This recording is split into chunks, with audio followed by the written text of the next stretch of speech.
Coming up, is Nic Claxton a top trade target for the Lakers, and would the Nets consider a deal this summer? I'll answer all of that after this.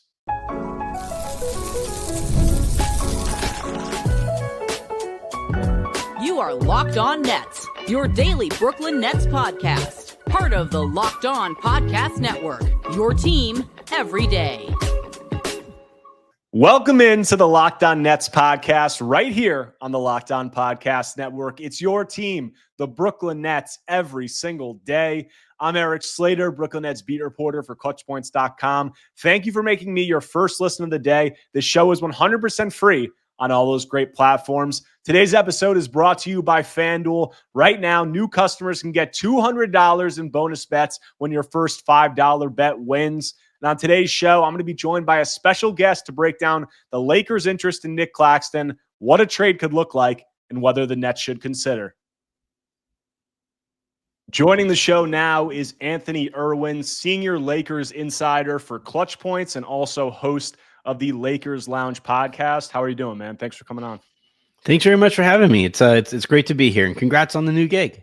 Thank you. I appreciate it. And we're here today to talk about the Lakers' potential pursuit of a center this offseason and how that could tie into the Nets with Nic Claxton, obviously, maybe get into Day'Ron Sharpe a little bit, but specifically Claxton has been a guy who's been linked to the Lakers. The Lakers, obviously, after trading Anthony Davis in that deal for Luka Doncic, were left with a gaping hole at center during the second half of last season, and getting a center seems like it's going to be priority number one this summer. So what can you tell us about where the Lakers are at in that search?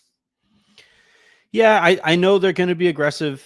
I and everybody else have reported that they know what they need. It was very clearly indicated by way of the Mark Williams trade, although it failed, but they definitely know that they want to pair a lob threat type center next to Luka. Claxton is one of the better lob threat athletic bigs out there who can also do some switching, which JJ Redick really likes as well.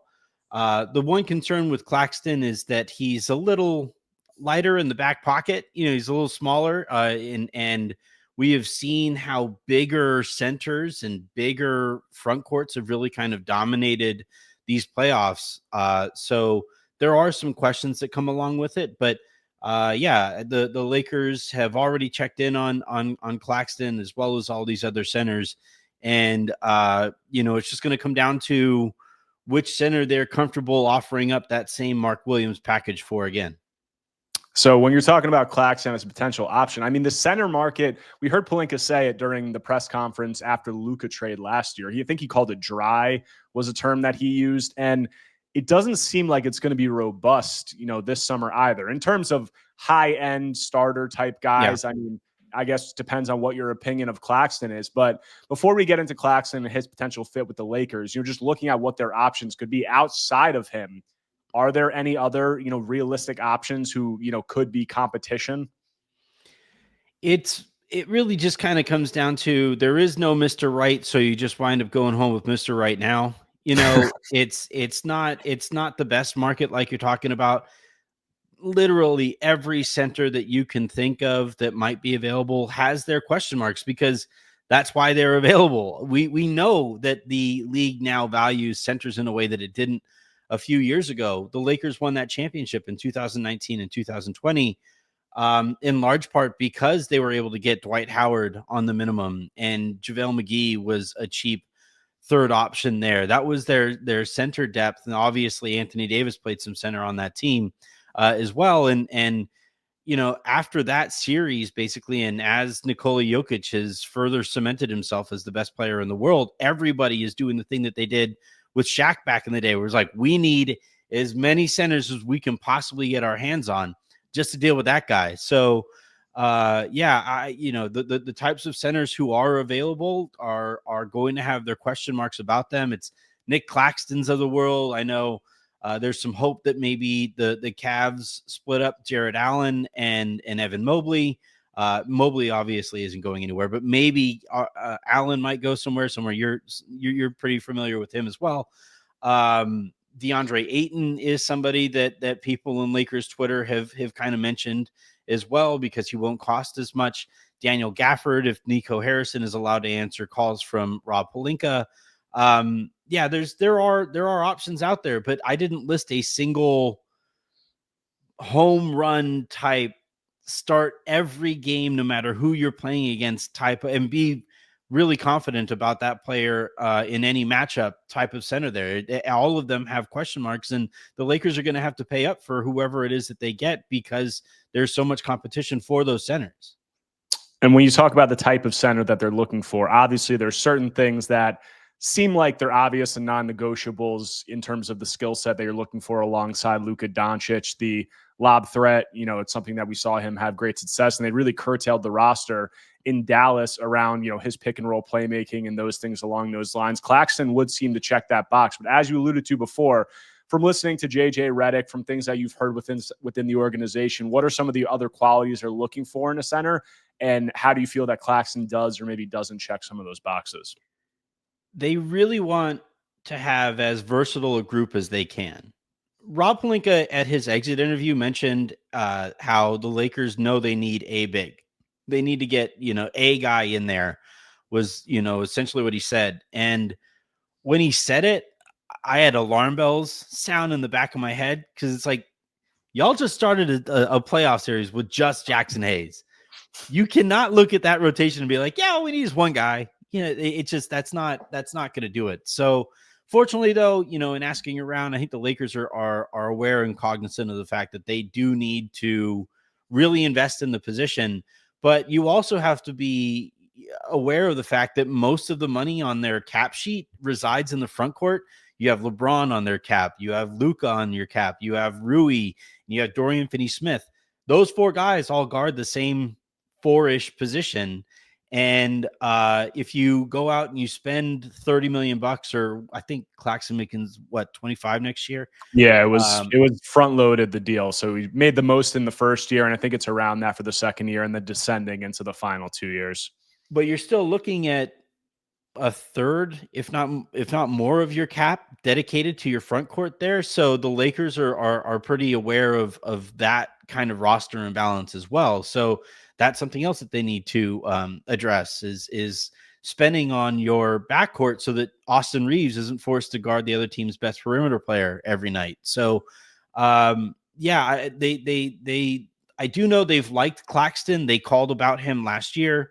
They've, basically, they like the idea. JJ especially really likes the idea of the way that he can move his feet compared to some of the other options that are on the center market. I think he's a really underrated defender at this point, because the situation in Brooklyn didn't exactly dictate that he needed to defend his tail off to win as many games as they could. I don't think that was really prioritized there the last year or so. So, I do believe in like I said, they've talked about Claxton. They know that he is an option, and if they do bring in a Claxton, look for them to also try to go get like Clint Capella, somebody a little bit bigger with their taxpayer mid-level in free agency they would like to have a lob threat. They would like to have a floor spacer. They would like to have all these things. It's just a matter of the amount of resources they can allocate to the position.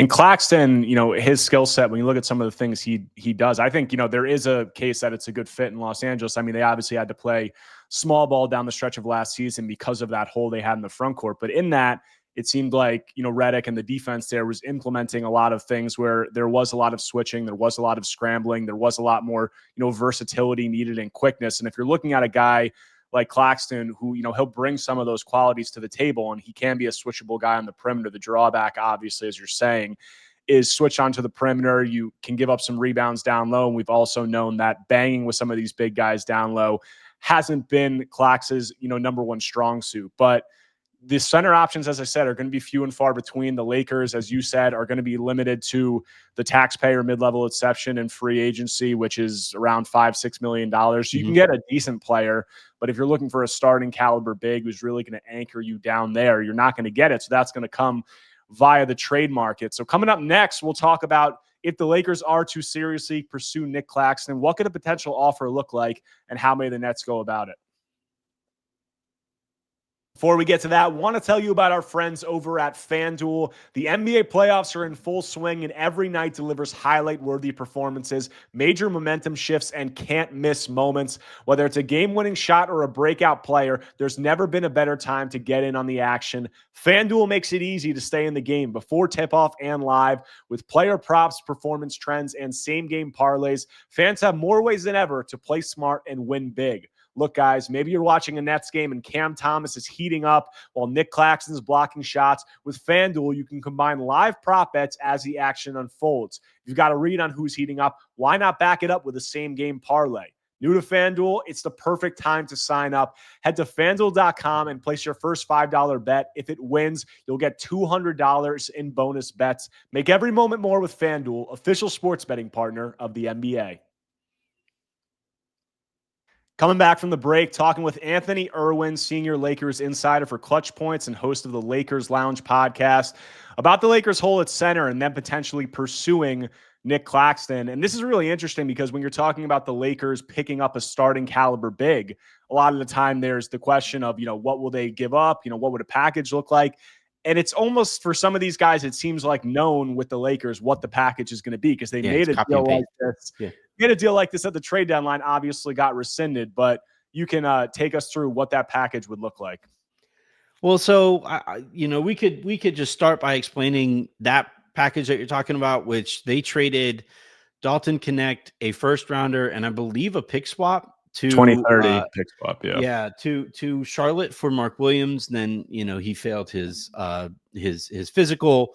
Hornets disagree about how it all played out. Mark Williams disagrees about how it all played out, but that's how it actually played out in terms of public record. So, with all of these teams, any conversation that they have, whether it's with the Nets, with the Mavs, with, I think a little less so with Portland, because I don't think they're as over the moon with Ayton as like the Nets, like Claxton, I think a lot more than the Portland Trailblazers like DeAndre Ayton. So I don't think you would have to offer the first and Connect and the swap and all of that to get him. But yeah, with Claxton, the package you're talking about is Connect, the first, a swap, and then whatever contracts you need to make it work. Yeah. And they have some expiring contracts. They have Gabe Vincent. They have Maxi Kleba. Those are two guys you could plug in those two guys alongside Dalton Connect, and that would, I'm pretty sure, make the money work for a Claxton deal. But yeah, go on. Well, the other one that I was I had bouncing around my head, so I asked Lakers fans about it, and they hated it, which tells me that we're on the path to fair, right? If Lakers fans do not like a trade package that I throw together, then maybe, just maybe, the Nets will think it's okay. But I was thinking, because again, they have that traffic jam at power forward, or guys who guard the power forward. And, they can't trade Dorian Finney-Smith because he has a player option that he would need to pick up. And then maybe you trade him afterward. But as it stands right now, the ball's in his court. Can't trade LeBron. He has a no trade clause, and you don't want to trade LeBron. And you're obviously not going to trade Luka because we saw how it went in Dallas when they traded Luka. So that leaves Rui Hachimura. And I was kind of wondering, I wanted to ask you about this notion of trading for Rui Hachimura, coming off of a really good year, made over 40% of his threes on not great volume. I wish he would take more of them. But he has really kind of turned his career around after being kind of mired in the muck in Washington, as most people are. But yeah, the package that I kind of threw together, you have Claxton at 25.3 mil. I sent back Rui, and I sent back Dalton, and then the second round pick was what I used. I didn't include the first round pick. Do you think a package around Rui, Dalton, and a second rounder instead of the first would grease the wheels a little bit there? I don't personally. I mean, I think it would depend if it could open up into a 3-team deal and you could see what, Rui could fetch the Nets back in terms of draft assets. But barring a Giannis trade, it seems like the direction that the Nets are heading is another tank next season and a full rebuild, in which case they would really have no use for a player like Rui. Like he's not really coming in to bring anything from that perspective. And also, if they're trading Clax at this point, I think they would at least want a first round pick. And Yeah. it's funny that you said that, because it's always interesting to talk about the disparity between how fan bases are viewing trade packages, because you said, like, you floated it. The package everybody would think would be the 2031 first, connect, salary fillers for Claxton. And you said a lot of Lakers fans hated it. If I floated that, which I will after this podcast, that'll be the pinned comment. What do you think of this trade offer? A lot of Nets fans will probably say that's not enough. There's no reason to do that. So it's always interesting to see that disparity. It's usually what I shoot for. Which trade option pisses off both fan bases? Because that's the thing, is that, like, with trades inherently, unless it's a Luka trade where one side is over the moon about it, the other side's probably really angry about it. And they were. But more often than not, with a lot of these, you look at the Karl Anthony Towns, Julius Randle trade. I don't think either fan base was thrilled by it. I don't remember Knicks fans being like, all right, we're going to win the championship because we got that guy. And if I remember correctly, Minnesota fans were actually quite livid over the fact that they moved Karl Anthony Towns. So more often than not, it is kind of, what you're kind of aiming for is bittersweet. Is yeah, we're happy that we got this guy, but man, I really didn't want to give up this, for him. And yeah, that's essentially, where it came down to, because it did make its way, into some of Nets Twitter, and they were kind of upset that they weren't getting a first, and Lakers fans were upset because they were giving up Rui, and it's just one of those things. Yeah, I don't think the Rui offer really makes any sense for the Nets. I mean, unless they went for Giannis and, they were not high on Claxton and his fit there, and they could flip him for Rui and then reshuffle the roster, but that's just seeming less and less likely. And the tank and rebuild is seeming more and more likely. And when you talk about, like, if the goal for the Lakers fans is craft a trade for Nic Claxton where the Nets don't get that 2031 first, I just don't think that's happening. Because when you look at the potential offer, we talked about it being the 2031 first, Dalton Connect, and salary fillers. How you value that offer if you're the Nets really comes down to a few things. It's how are you valuing that 2031 first? And while the Lakers have had some high draft picks in recent years, historically, and I think we just saw it by the Luka trade, they're a team that can get out of any rut. Yeah. And I don't want to curse, but what just seems to fall in their lap sometimes. Yeah. So that's not if you're looking for a team who you want to bet against, they're not exactly a great team playing in one of the top markets and being the most storied franchise in the NBA. So you're not, valuing that 2031 first too highly. Then Dalton Connect is like the other prized asset. And I mean, I've watched Dalton play, obviously, in college and last season. You could speak to it better than me, but he's a 24-year-old rookie who couldn't crack the Lakers rotation, and they traded him midway through the year. And then welcomed him back, obviously, but it's not a guy I feel like who's really has too much juice to him in terms of, carrying a trade package. Based on what you saw from him last season, like, how do you think other teams will value him as an asset? Neutral, I would say. It would be a shot in the dark. Basically, the gamble would be that, maybe in a situation where he gets more reps, maybe he develops more than he did last year. With the Lakers, you're also gambling on the Lakers scouting department, which has been a good gamble for teams around the league. You look at these playoffs, we're littered with former Lakers draft picks. So, maybe that's a point in the Lakers' favor there. I said this in Slack the other day, but this is maybe the worst rookie class in recent memory. And he didn't even come close to making an all-rookie team as a 24-year-old on a team that was so bereft of shooting, as the Lakers were, and that was his supposed strength. So, yeah, the case isn't great for him as a player right now. Enough people saw plenty of talent with him. His problem, frankly, is the basketball IQ. His instincts need to get quite a bit better to become a viable NBA player. And I don't know if that's something you can work on. That's not. Yeah. And also when you're 24 years old and you've played that much basketball, you would hope that would be at, a further point in the development there. So I don't think that Connect is moving the needle for the Nets. So in that case, the asset really is the 2031 first, which if that's all you're getting for Claxton, do I think they'd consider it? Maybe. But I think you might be talking about them having to throw in the 2030 swap too, which, by the way, you've talking, Lakers fans might have an aneurysm at that point. You have to put that in there. But I think honestly, like that's the most they can offer. I mean, they can also offer Austin Reeves too, which we could touch on that because I've actually like seen this circulating in Nets Twitter and the hypotheticals and stuff, and talking about potential Lakers deals and people saying, well, Austin Reeves should be in it. I've heard, and I think you've Not reported, happening.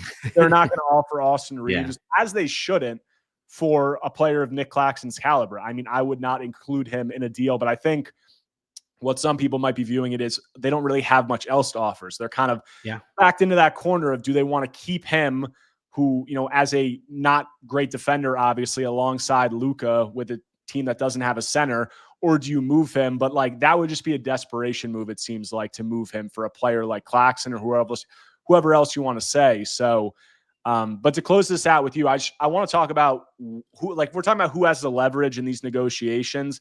Obviously, the more options that the Lakers have, the more leverage they'll have. If the Nets are saying, hey, they need a center, they don't really have anybody besides Claxton who's of his caliber, we can get that 2031 first, we can get the swap.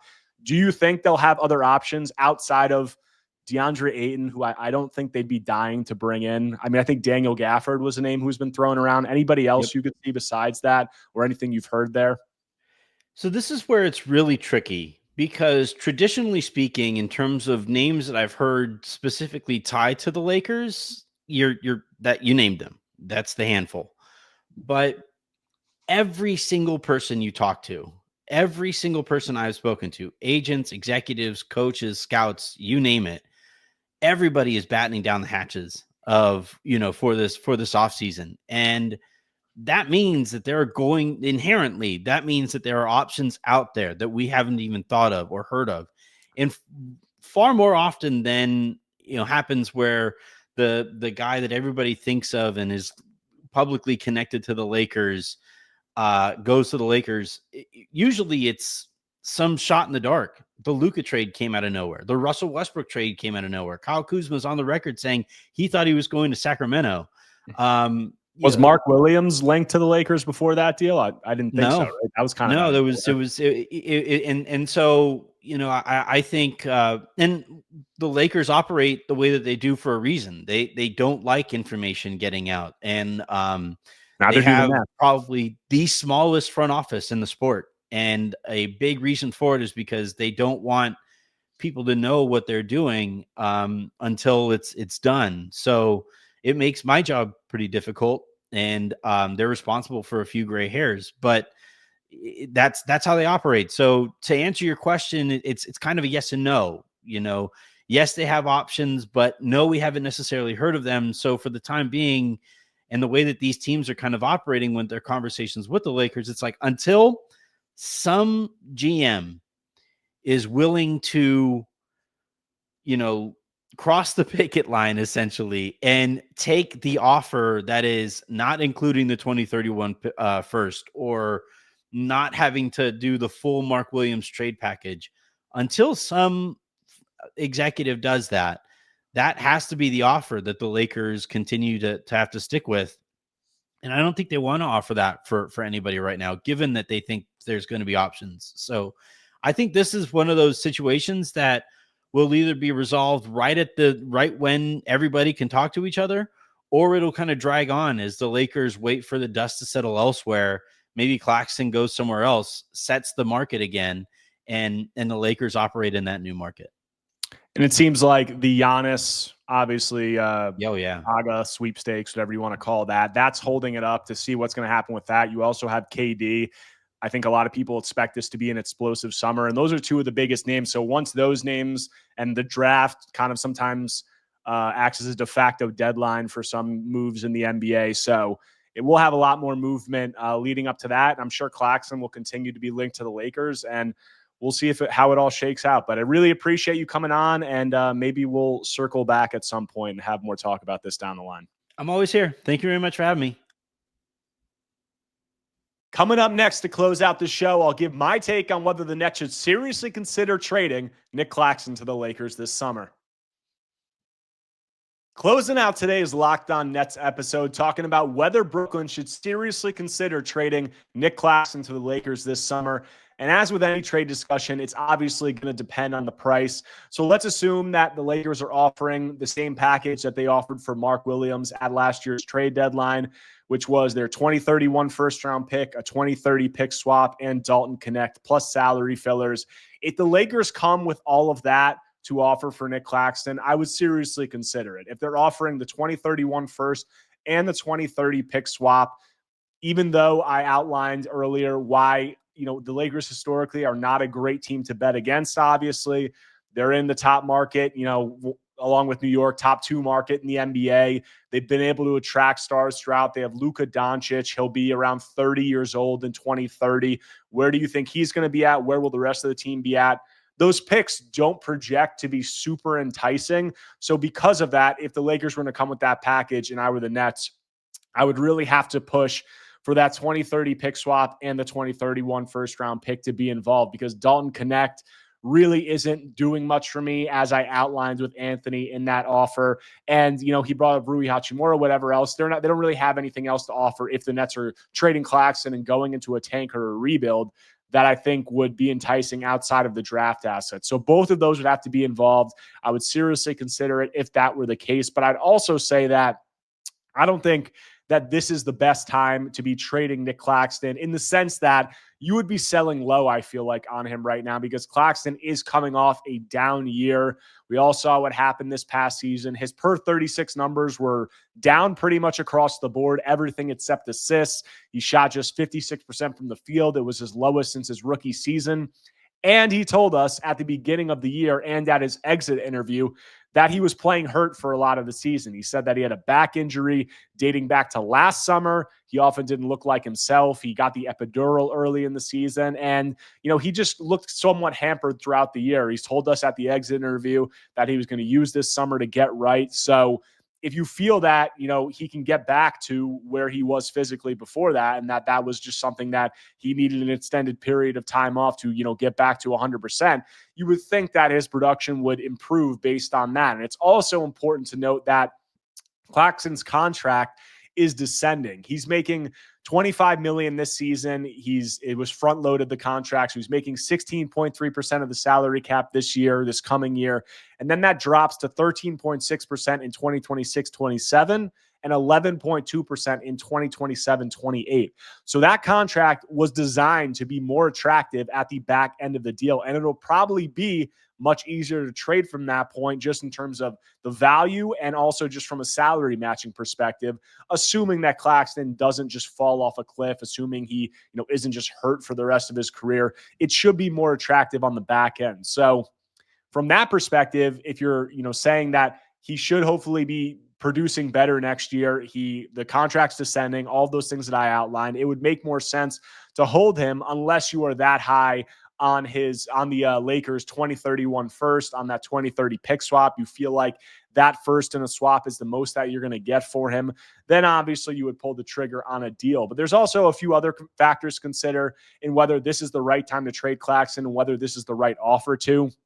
One of those, if the Nets are going into another tank and a rebuild this coming season, how he impacts that also should be taken into consideration, because we saw last year that the Nets won more than they probably should have, or that they were hoping to, and that led to hurting their draft position. Claxton, I don't think, was much of a floor raiser for them last year. He was playing hurt, and he's obviously not a self-creator and things along those lines. So he's not going to impact the game as much as, in terms of raising a team's floor, as much as a guy like Dennis Schroeder did, as Cam Johnson did, as maybe D'Angelo Russell could. These shot creators, these lead ball handlers, that's the kind of stuff that really raises a team's floor. Claxton could raise a team's ceiling like the Lakers, or, be a role player in a final piece. But you're talking about guys that are really going to, carry you to wins maybe that you were expecting not to be. That's more of a ball handler type role. So that's something that should be considered, though, because if he returns to the defensive form that we saw when he was in the defensive player of the year conversation a couple of years ago,